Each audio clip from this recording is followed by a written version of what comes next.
negara. Wallahi, ini saya cerita yang benar. Kalau saya dianggap ngecap. Negara saya sama-sama Pak mengharamkan ucapan Natal. Tidak boleh.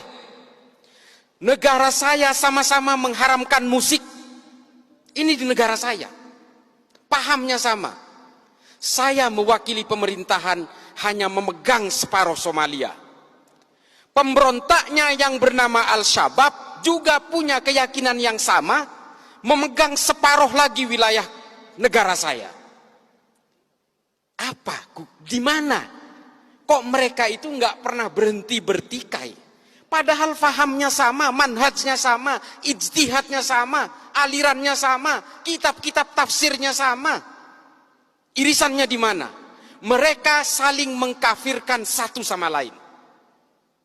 Ini loh efek dari yang namanya paham al-wala wal bara.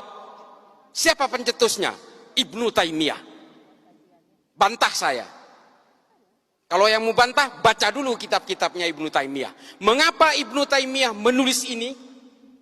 Mengapa? Ini yang di zoom, tolong perhatikan.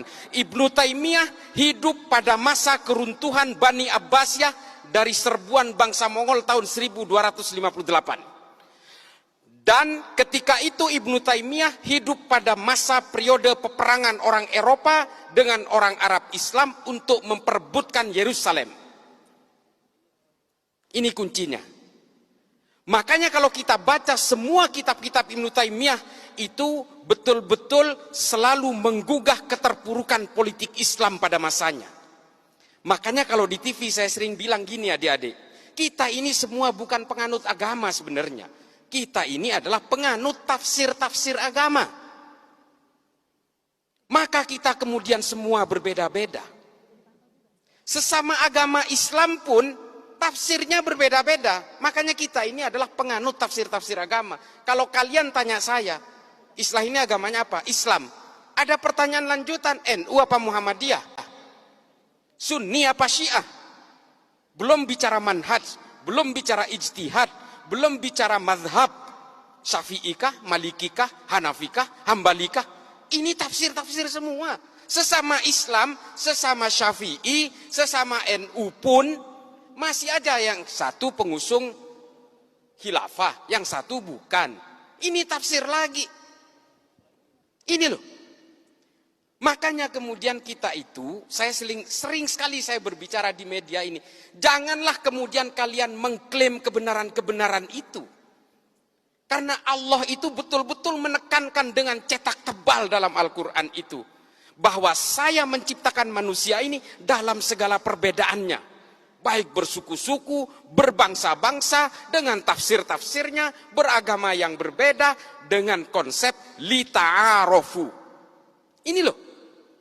Lita'arofu itu apa? Saling mengenallah kalian, berinteraksilah kalian dengan segala perbedaannya. Perbedaan ini sunnatullah.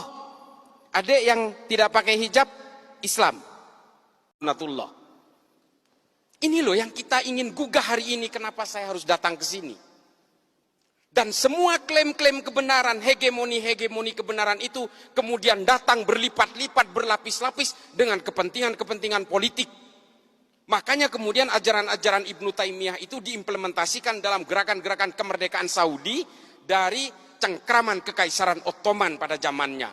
Lalu kemudian keterpurukan politik Islam di Mesir dijadikan juga sebagai acuan-acuan oleh Said Qutb dalam Jahiliyatul Qarnil dari Fidilalil Quran dan juga Malim fil Thariq. Dari situ kemudian berkembang ditulis oleh Muhammad Qutb dengan Jahiliyatul Qarnin Isrin. Ditulis ulang oleh Al-Qaradawi, Ayman Al-Zawahiri, diimplementasikan oleh Osamah bin Laden, oleh Abu Bakar Naji dalam Idarat At-Tawahus, kemudian semua bergulung-gulung dengan kebencian-kebencian dan brutalitas. Itulah yang menciptakan teror itu. Lalu ada pertanyaan, Pak, Wahabi Salafi itu kan tidak mengajari kita tentang kekerasan.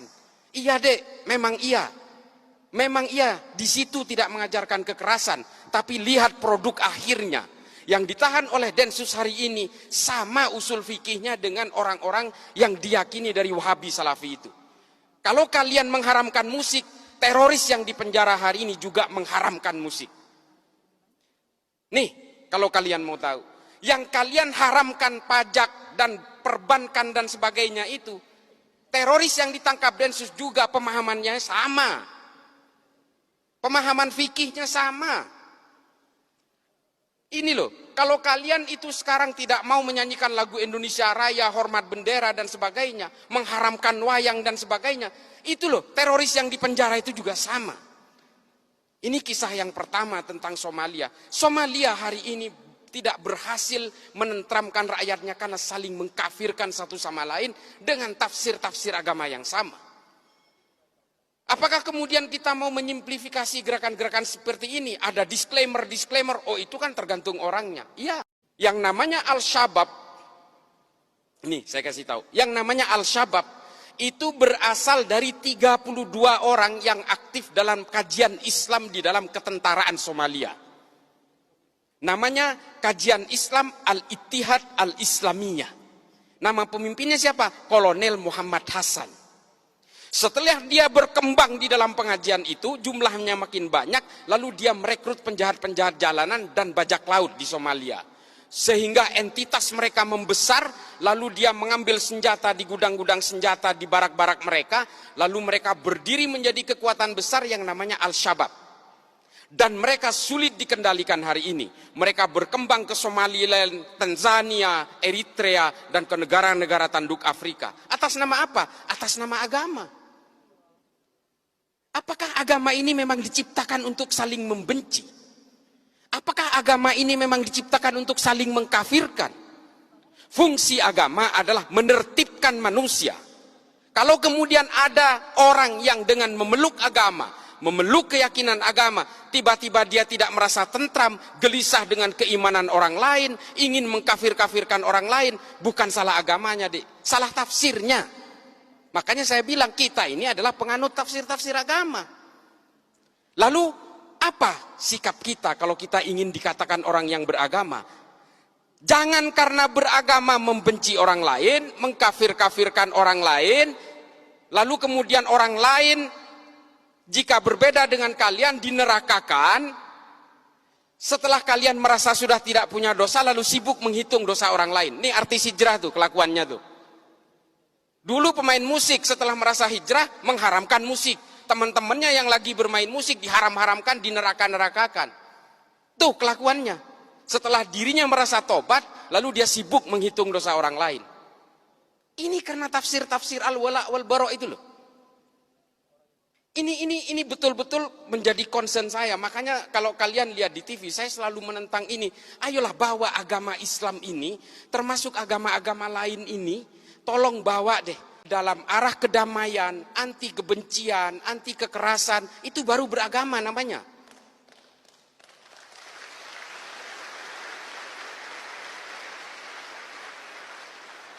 Memang terrorism has no religion.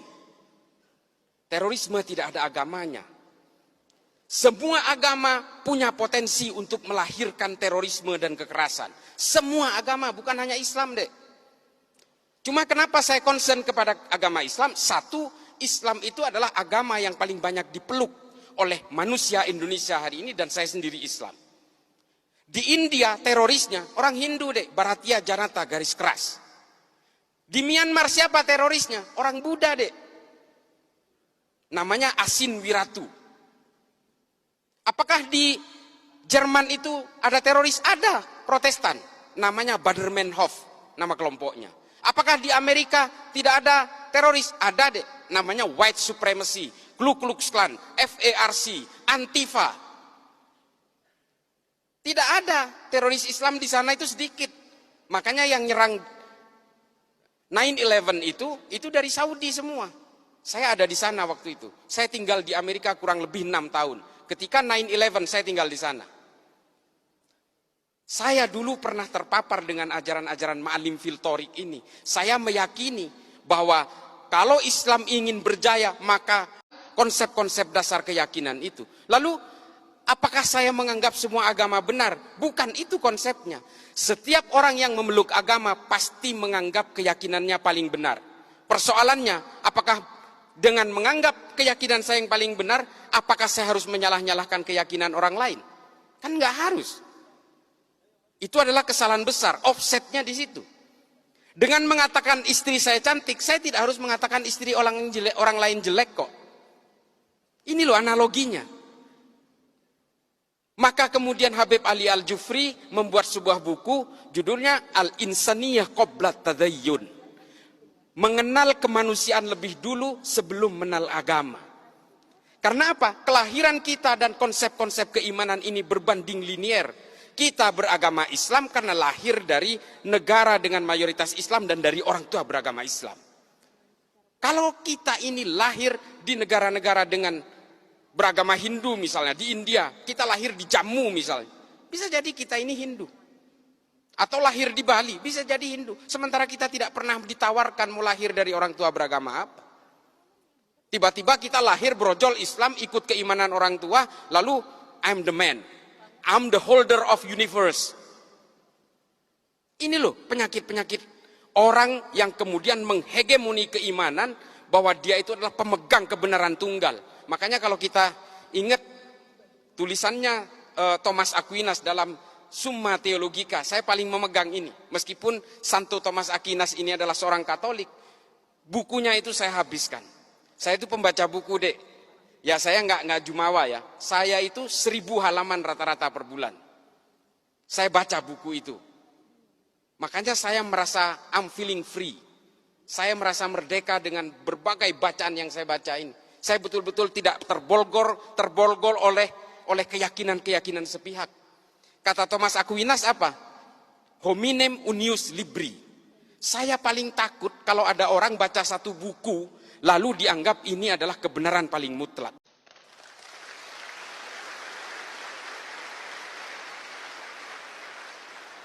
Memang terorisme has no religion. Terorisme tidak ada agamanya. Semua agama punya potensi untuk melahirkan terorisme dan kekerasan. Semua agama, bukan hanya Islam, Dek.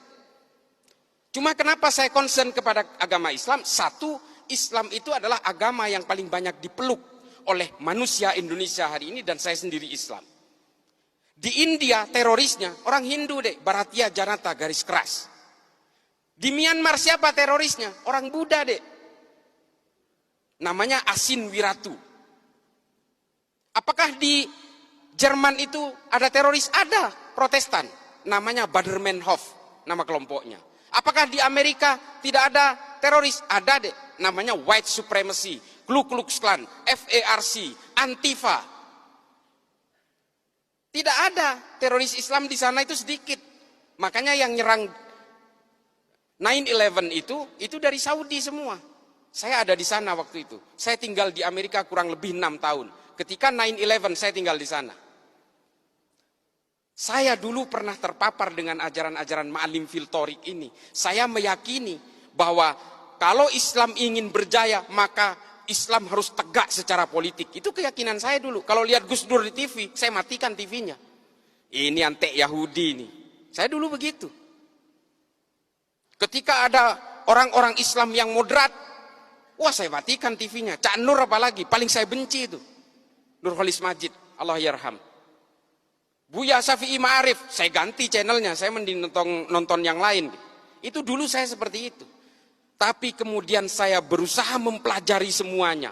Saya baca buku kanan, buku kiri, buku tengah, saya baca semua. Das Kapital saya habiskan. L'état de Révolution saya habiskan. Ma'alim fil Thoriq, Jahilatul Qarnil Isrin, saya baca semua. Hingga akhirnya apa? Kepala saya menjadi melting pot dari kesadaran-kesadaran kognitif bahwa manusia dan takdir-takdir keimanannya ini selalu berbeda. Ini loh, bahaya sekali. Kemudian yang saya kisahkan kedua adalah ketika kemarin Densus melakukan penangkapan di Poso sebanyak 22 orang secara serentak. Di semua sekitar Poso, ada Tojo Una-Una, Ampana, dan juga di kota Poso, ada salah satu anak muda yang saya wawancarai, saya interogasi. Umurnya belum genap 17 tahun. Dia ditangkap karena dia ingin melakukan aksi teror, melakukan latihan-latihan militer untuk naik ke Gunung Biru menggantikan kelompoknya Ali Kalora yang sudah dihabisi. Nah, dari hasil interogasi itu adalah dia ini siswa SMA 1 Poso. akademisnya bagus, nilainya bagus, punya kecerdasan. Lalu dia keluar dari sekolah itu, dia berhenti. Karena apa? Dia mendapatkan pemahaman bahwa sekolah ini dibangun oleh negara togut dengan biaya-biaya dari uang riba. Coba. Ini semua adalah negara riba karena ada kelindan perbankan di sini. Coba bayangin tuh.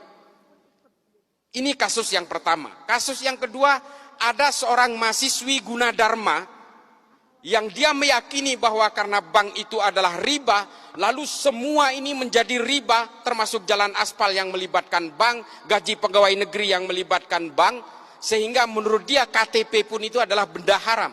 Sehingga apa? Dia merasa mengalami keterjepitan sosial, lalu dia nyerbu ke Mabes Polri, bawa airsoft gun, dia bunuh diri di situ, minta ditembak. Namanya Zakiyah Aini, tahun 2020. Temuan-temuan seperti ini kemudian saya mengambil kesimpulan adalah bahwa paham-paham yang seperti ini pada akhirnya memberikan kita kepada dua pilihan.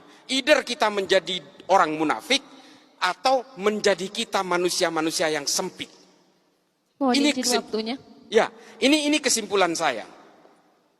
Kesimpulan saya itu pada akhirnya adalah kita betul-betul harus mempelajari agama itu secara komprehensif.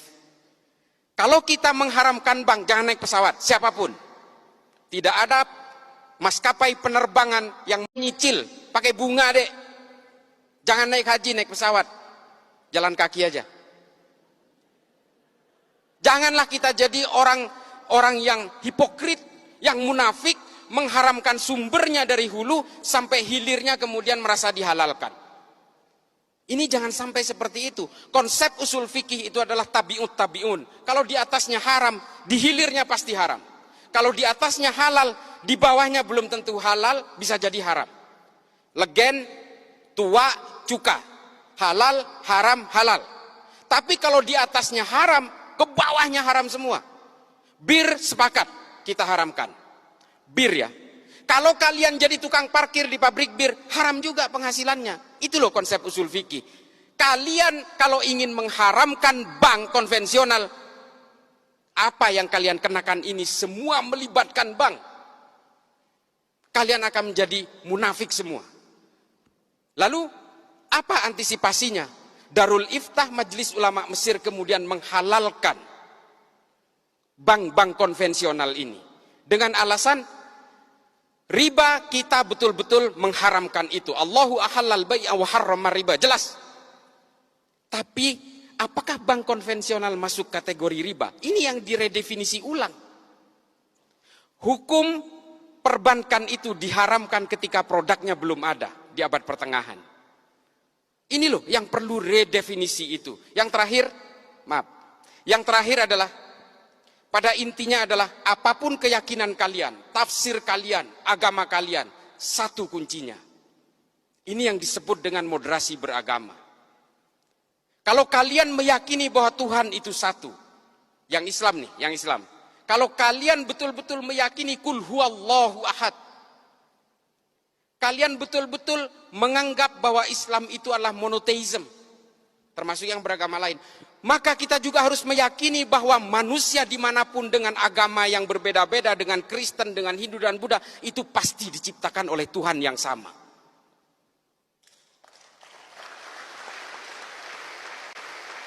Ini tolong kalian rekam. Kalau kalian ini diciptakan oleh Tuhan yang sama, lalu untuk apa kalian itu bertikai dengan keyakinan dan keimanan itu? Itu loh kuncinya. Itu yang disebut moderasi beragama. Moderasi beragama ini bukan sekuler, bukan liberal, bukan. Tetaplah kalian dengan keyakinan-keyakinan agama dan tafsir-tafsirnya itu.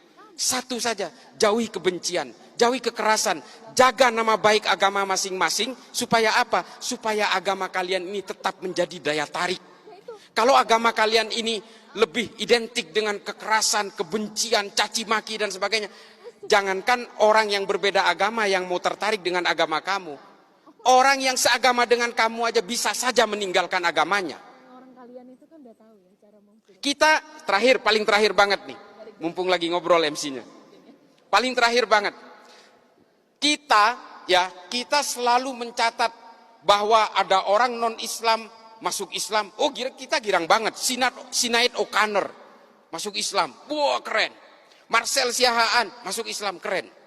Kita hanya menghitung secara statistik orang non-Islam yang mengkonversi agamanya ke dalam agama Islam. Tapi kita tidak pernah mencatat orang Islam yang keluar dari Islam, tidak pernah ada prosesinya. Tidak pernah ada statistiknya. Karena KTP-nya tetap Islam, tapi dia sudah menjadi agnostik atau menjadi ateis. Kenapa? Karena Islam selalu digambarkan dengan kekerasan-kekerasan dan kebencian, membid'ahkan satu sama lain, mengkafirkan satu sama lain, sehingga hidupnya seperti pepat dan sempit.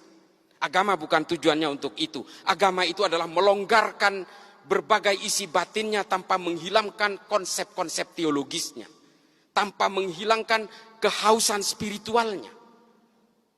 Gitu ya. Terima kasih banyak. Ini agak sedikit ini. Mudah-mudahan ini bisa